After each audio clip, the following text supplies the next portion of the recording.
Tiffany, welcome Thank again.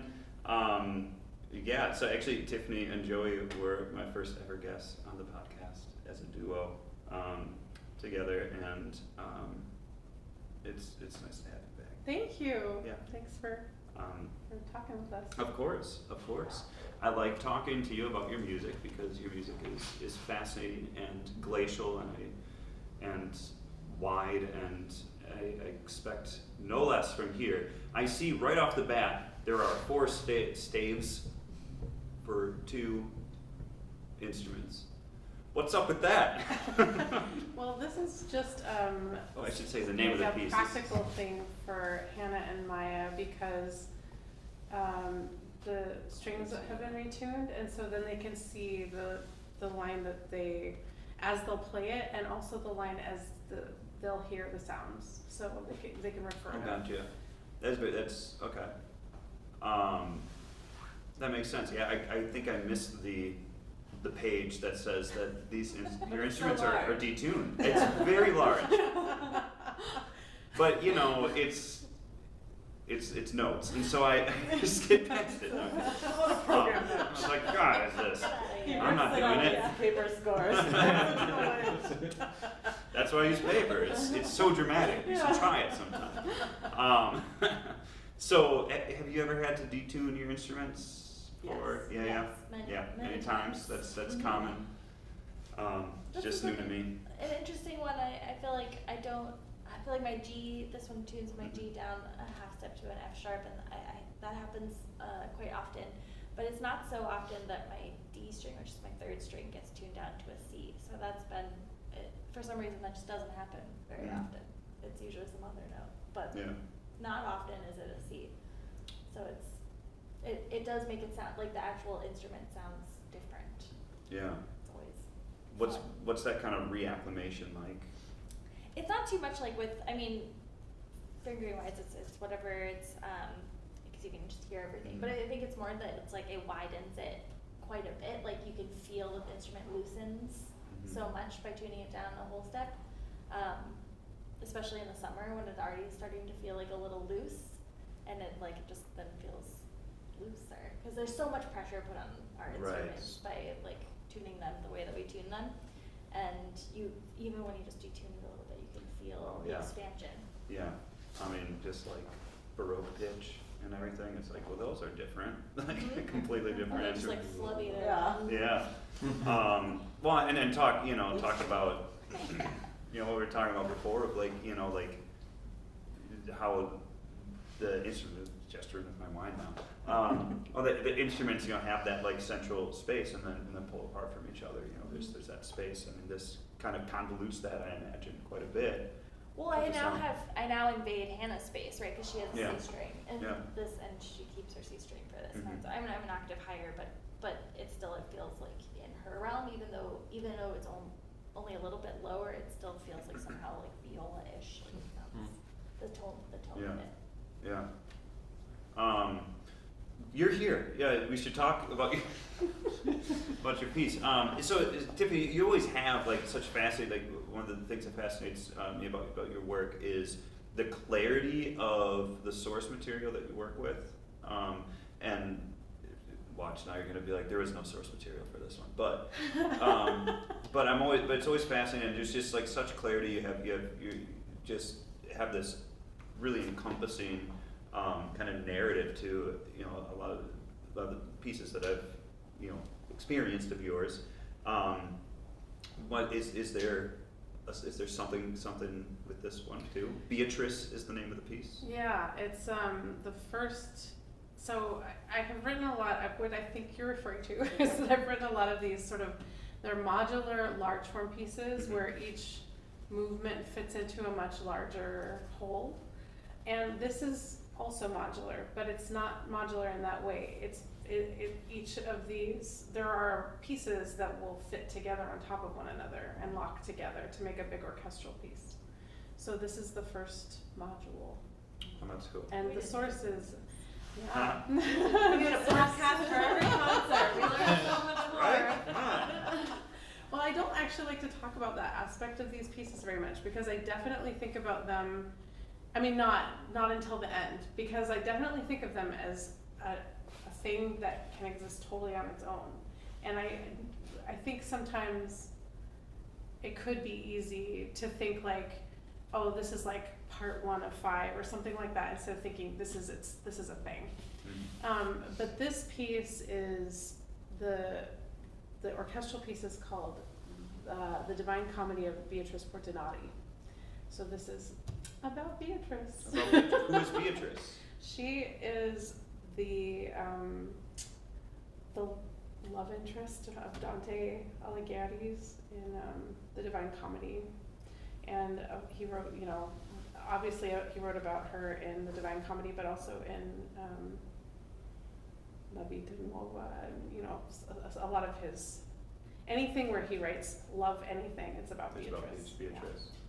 Yeah. So what kind of how does this play out? Maybe is there aim for the middle pages of your scores are always like where it is. It's great, yeah. That's interesting. I'm disinterested. I'm just gonna scroll through completely. Maybe like page 11, 12. Those are somewhere. Well, so all of this piece is not very glacial, I would say, most of the time. There are moments where sort of time suspends in the way that sometimes it has in my other pieces.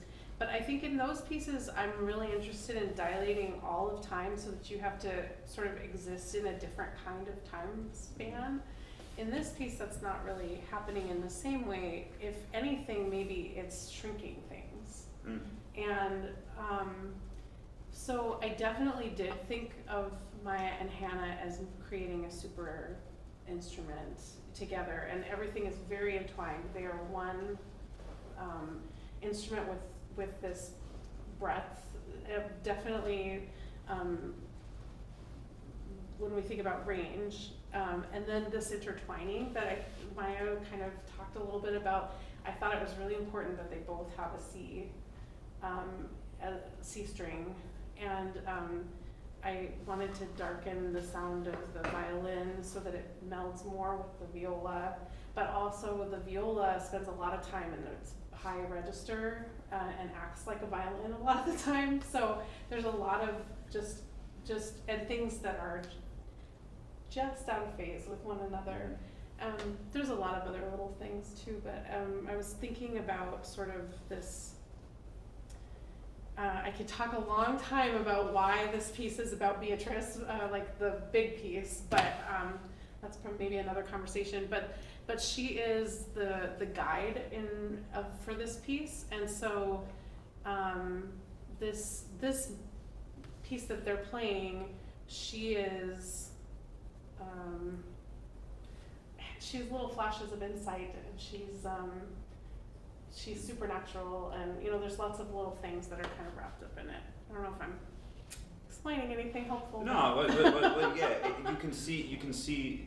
Well, and maybe I'm being too literal just without hearing this, and everything. But you can literally see flashes on the page of, again, if this is page 15. There's stuff, all over the place in this 14, there's these little flashes that then immediately go into, I don't know how fast it is, so it might be like that, but immediately go into some kind of stillness. Is that what you're talking about? Is that how it shows up? Yeah, most of it is as fast as they can play it. So stillness is relative. But those moments of stillness are really important. It's like the silence can be very expansive, depending on how they feel about it in that moment. I've left it a little bit open at this point in the compositional process. Right. We've been talking about it because I've been thinking about different ways that you can sort of talk about time, silence for a long time, and I think that none of the ways that I would normally apply to this feel satisfying yet. So I haven't putting it in yet. That's fine. You do play a long game. I have 20 years to figure it out. So it's fine.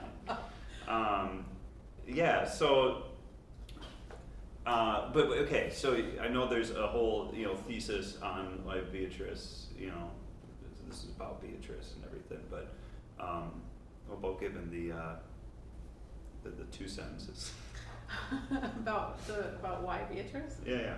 Okay, well, the very, very quick version is that most people think about Virgil as being Dante's guide through the afterlife, but I think that that's actually a misreading of the text. I think it's actually Beatrice.